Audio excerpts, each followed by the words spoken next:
Hey, what's up guys? This is Anthony from Anthony's Customs, and for this video, we are going to be counting down the 10 worst figures of 2023. Now, I have to give you guys a couple of warnings ahead of time. The first warning is, the very first thing we talk about may upset some of you, but just hear me out and you'll probably understand where I'm coming from. The second thing is, this is a top 10 worst list. I don't really mean worst, I kind of mean disappointing, most disappointing, because some of these are like obviously better than garbage dollar store figures, you know? They're not the worst things ever, but they're probably overpriced or let people down in some way, and that's how I'm deciding to put them on the list. Some of them might just be straight up garbage, but most of them are just disappointing, so that's one of the things. And then the other thing is, like I said, this is a top 10 worst. If you don't want to hear bad things, don't watch this. When I did a top 10, the last top 10 video I did that was like the worst ones, I got a few people complaining, he's so negative, or he's just being picky. It's a top 10 list of the worst things. What did you expect me to be saying? That's what we're doing here. So if you don't like that, just don't watch it. But otherwise, I definitely suggest you do. It should be entertaining and probably informative. So we're going to look at the top 10 worst or most disappointing figures of 2023 plus one honorable mention. And that honorable mention is, stay with me, SH Figure Arts Trunks. I know, you guys love Trunks, and you love the figure, some of you, but a lot of you don't, and you have reason to not. They screwed some stuff up. Mostly it's the QC. He's got floppy hips, he's got arms that fall off, he's got a sword that doesn't stay on. It's just not up to snuff. There's lots of problems with this figure that make it not good enough. And so it's very disappointing that it's such a beloved character with what looked like was going to be a great figure, that it came out not so great. There are some other issues too that aren't even QC, you know, like we have the weird hips and the weird jacket design, and some people like it, some people don't, whatever. But you can't argue the QC. If you have a figure that falls apart and is all jiggly and wobbly, that's not good. So yeah, unfortunately, Trunks is the honorable mention for being very disappointing, despite being an otherwise okay release. Alright, now that that's out of the way, let's look at number 10. You guys are probably going to notice a trend here. A lot of expensive import figures on this list because they are expensive, and when they have problems, it's so much more obvious. We have the SH Figure Arts One Piece Zoro. This guy, my personal favorite character from One Piece, probably. He's a sword-wielding guy who wields 3 swords and has all these special moves and things, and he can barely pose at all. The legs barely work and the arms barely work. What the heck? That's all I really have to say. He's not the most expensive figure in the world, and that's why he's not farther up on the list, and he does look good, don't get me wrong. He looks great in a normal hero pose, very neutral standing there. Looks wonderful. But he's not great for posing, not at all. So yeah, had to put him on the list. Coming in at number 9, I wanted to put Pan farther up on the list, but it didn't disappoint me that much because it looked bad from the start. It's a weird scale. It's way overpriced. Even if this figure was great at this size, it's way overpriced. But it's not. It doesn't do very much well at all, and it is ridiculously expensive and ridiculously small. So yeah, there's not a whole lot to like about this. Unless you really wanted a Pan figure, then there's that. But this isn't the kind of thing that anybody would ever pick up unless they had a connection to the character. Okay, coming in at number 8, we have another SH Figure Arts. It's Broly, which you guys are gonna get mad at me. Don't get mad at me. I'm just the messenger. These things that I'm talking about, they're right there for you to see. Believe your eyes. He's got the wrong legs. They took the legs from the other Broly, which is like twice as big. His legs are gigantic. They're way too big for him. And then on top of that, they did a really bad job with his upper body, which is just basic superhero build. They screwed it up. The articulation doesn't work very well. But really, it's just that he has gigantic legs. It's the most ridiculous thing they've ever done, I think. Well, almost. There's more list to go.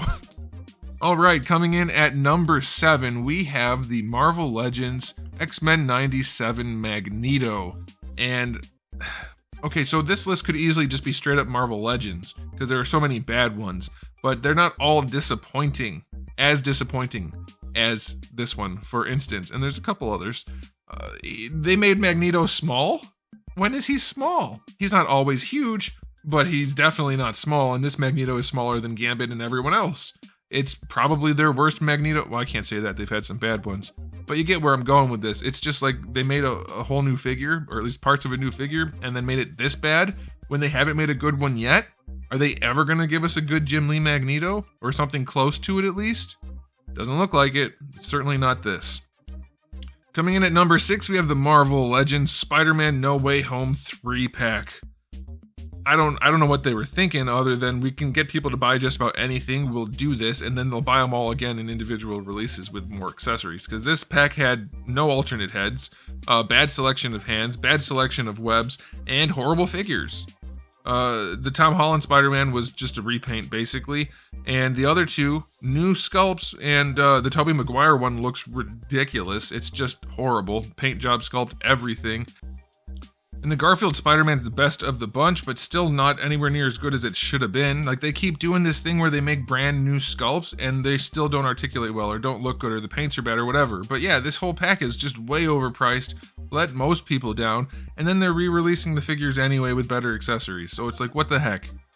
They just got people to buy it because we didn't know that they were going to make more, and then they did anyway that were better. So, you know, it's just usual Hasbro garbage. In at number 5, we have the McFarlane Toys Flash movie Ben Affleck Batman. What happened here? This is maybe the worst domestic, let me be clear, worst domestic release of all time from a company that knows better, at least. It's just nuts. Like, everybody knows that look for Ben Affleck was the worst thing ever in the movie.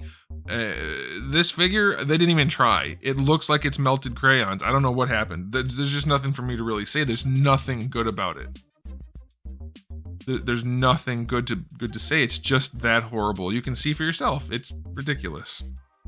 Alrighty, in at number 4, we have the Figma Doomslayer. Much the opposite of the Figma Samus Aran that just came out. Doomslayer is about as bad as they could have done for articulation and proportioning, and it's missing paint details. The paints are wrong. It broke, like every single person I've talked to, it's broken because the way they designed it, it just breaks. It's not well put together, and it looks ridiculous. It doesn't look the way it's supposed to at all, and Doomslayer doesn't exactly have a ton of good figures out there, and first Todd screwed it up, at least this version, not the classic one. The classic one was decent. Todd screwed it up, and then Figma screwed it up, and this thing cost a ton, and it should have been great, but they made it horrible. Just no way around it. Coming in at number 3, nobody's surprised that this guy's on the list. It's Punga. Here's the problem with Punga. Mine didn't work properly.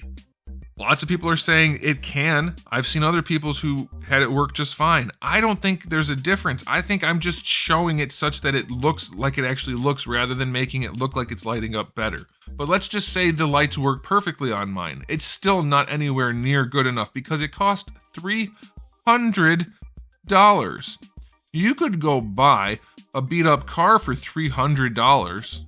I mean, don't go do it. It's probably not very reliable, but you could do that. $300 is a lot of money, and Punga here sucks. His articulation's not good, the paint's not good, the gimmicks, as we already talked about, aren't good. Even if they do work properly, they're not good. This thing is just, the price killed it.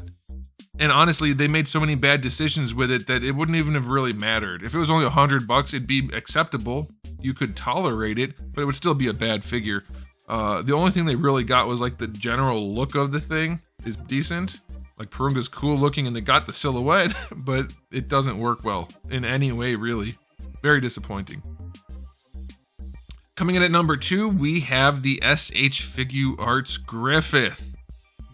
Berserk fans, how long have you wanted good figures from this line, or from this IP? I know it's since Figma made them, because nobody makes anything for this, probably because of the source material being particularly dark, but much like any IP, when there's a new license acquired, everybody gets excited, and it's like, okay, they're gonna do something with this license that everybody loves, there's so much fan interest, they have to deliver, they're gonna do a good job, why would they not? And Bandai's usually pretty reliable. Like, they don't do everything perfectly, but you can count on them. Not this time. They are really taking this Berserk license and running it into the dirt, and I don't know why. It's so weird. Griffith, not as bad as Guts, but he doesn't pose well. He falls apart, his face won't stay on, his hair won't stay on, the horse looks like it's from a Barbie's toy from the 90s. The only thing good about this figure is he's shiny. If you like shiny silver plastic, it's nice, I guess, but that's it. What's the point of it if you can't pose it? The horse looks bad. He doesn't look accurate. He falls apart. It's just so bad. Really, really bad. There's only one figure worse, honestly. And we're going to go ahead and just talk about it. Number 1, it's Guts. What the heck? How do you screw up Guts this bad? It's like they were trying. There are a few people out there that keep trying to defend this figure and say it's just me. No, read the comments. Read my comments. There are many, many people with the exact same experience I had, which is that the figure's garbage, even if you don't care about the long arms.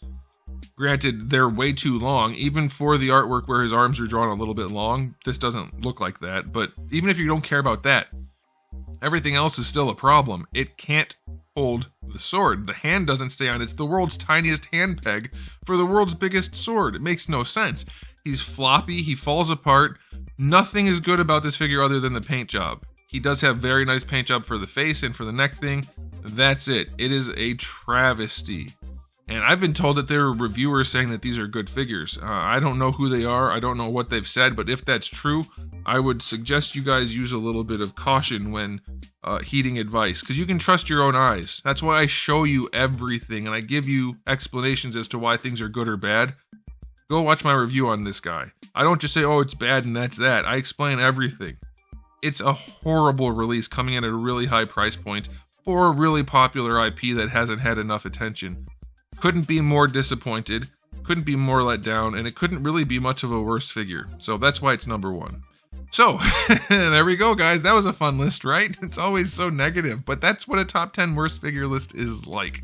So that's my list. If you guys disagree about anything on there, which I'm sure probably everyone does because it's a very subjective thing, let me know in the comment section below what you think. What do you hate about my list? What would you do differently? What's your list? All that kind of stuff. We'll talk about it. It's always good fun at the end of the year. So let's do that. And that'll do it for me. So that's another year in the books. I think we're going to have a total of 4 top 10 lists this year. So they're either already out or they're coming out. So keep an eye out or look for those.